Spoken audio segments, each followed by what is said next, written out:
Germany, who is the bronze medalist in the World Championships last year. She's way faster than anyone else in the field this season. 2014 European Steeplechase bronze medalist Diana Martin of Spain, a veteran now, 35 years of age. There's Michelle Finn, who was part of that European cross-country bronze medal winning team in 2014 when she finished 23rd in the European cross-country championship, part of the Irish team that took bronze. And that there was Sandra Eriksson, 5th on the European rankings this season, 10 times the Finnish champion. Also favoured to go well, obviously, with that ranking of 5th in Europe, and ranked 2, 3 and 4 on the European rankings are not here. Ivonina, Sokolenko and Fugberg bypassing this for the Olympics, so Eriksson there certainly will be thinking of a medal. The Irish trio, should they finish in the top 10, that would be a fantastic result. Top 8 would be really exceptional.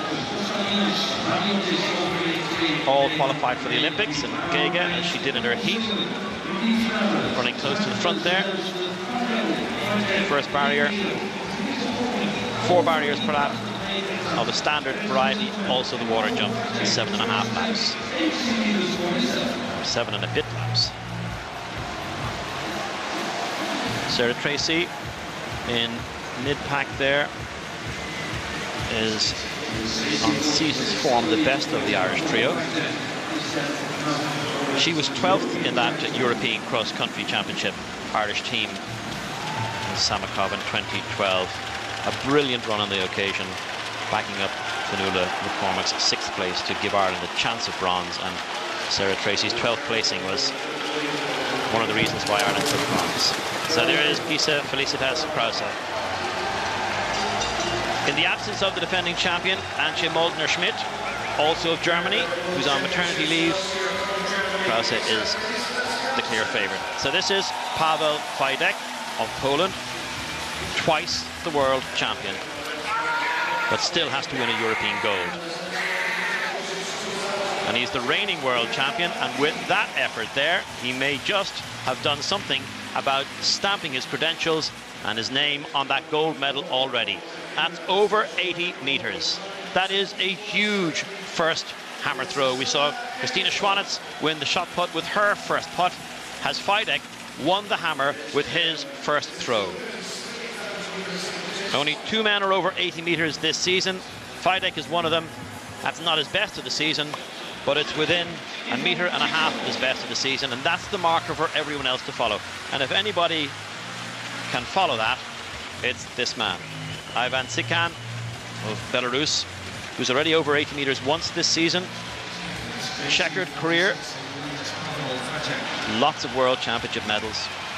World champion in 2003 and 2007, but his 2005 world gold stripped from him for a doping suspension, biological passport doping offence, which also cost him a European Championship gold medal and an Olympic medal.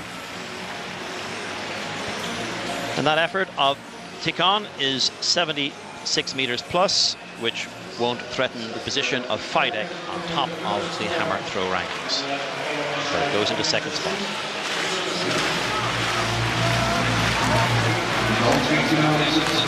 So now we're 5 laps to go to the women's steeplechase. And currently the 3 Irish athletes, we see Sarah Tracy there, just to the tail end of the middle of the pack, if that's the way of putting it. Kerry O'Flaherty's at the back of the field, just moving into second last position there. Michelle Finn operating in close order near the end of the field, but not a lot between first and last. So Gega, Krause and Akta. Felicitas Krause was joint leader of the World Championship. That's her in the inside curve there, taking the hurdle right now. And over the final barrier, she was joint leader and lost the gold medal by 0.16 of a second and took bronze. That's how close she was to being the world champion. Basically a meter. So she certainly wants to have a European gold in her pocket before she heads off to Rio, with a chance of righting that world championship wrong, maybe as she sees it. So Gega, the Albanian, who's run 9:32.95 this year, 6th in the World Indoor Championship at 3000 meters flat. She's in second place. And Miriam Akta, an Allegiance transferee from Kenya, running for Turkey. We've said that a few times this week, in 3rd place.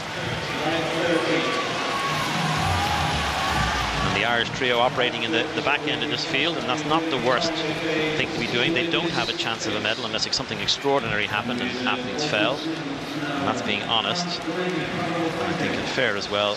Their own ambitions are to finish top 10 here and go to Rio with a good experience in a major championship under their belt, which will stand to them at the Olympic Games. Krause, Gega, Akta, and that's Diana Martin moving into a challenging position, bronze medalist in 2014, coming into some of her best form in her 30s. Diana Martin, she was 33 when she won that European bronze 2 years ago. That's another of the 2 Turkish athletes in this final. Özlem Kaya, also a finalist in 2014, bronze medalist in the World Student Games last year. So Felicitas Krause and Luiza Gega and Akta and Martin and Kaya are the top 5 here. And some separation going on between Gega and Krause. And Gega has the look of being a serious enough competitor. Popping along off the track, stride looks very fresh, small enough, but taking the barriers with good hurdling technique. That's the athlete in 2nd place from Albania. And an Albanian medal would be a rare thing at the European Championship. But Krause leads. She's coached, in fact, Krause, by Wolfgang Heinig. He's the husband and coach of the legendary German 3-in-a-row London Marathon winner Catherine Dora. And Dora, of course, won a bronze with the old East Germany at the Seoul Olympics in 1988 in the marathon. And their coaching philosophy is all about altitude. And Krause goes to altitude 3 times a year. She's been to altitude 3 times already this year, to I-10 in Kenya. And she thrives off it. Altitude's not for everyone, certainly not with that frequency. So Krause leading by no more than a stride from the threatening enough looking Luiza Gega in terms of the gold medal. Already it has the look with a 30-meter lead back to Özlem Kaya.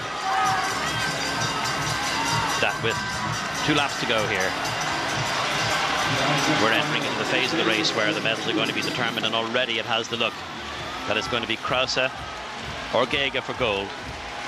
Kaya has a lead of around 10-15 meters on Diana Martin in the chase for the bronze.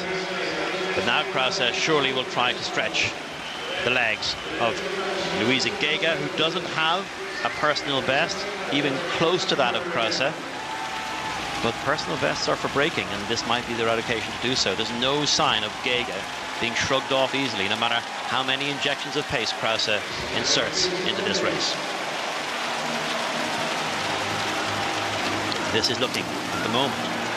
And there you saw Krause doing her very best to push off the barrier and try and put some daylight between herself and Gega. And I was about to say this looks like it's going to be a really, really close final lap. But has that been the little push, literally, physically, a push off the barrier to take a big leap over the water jump for Krause? And still she can't quite shrug off Gega.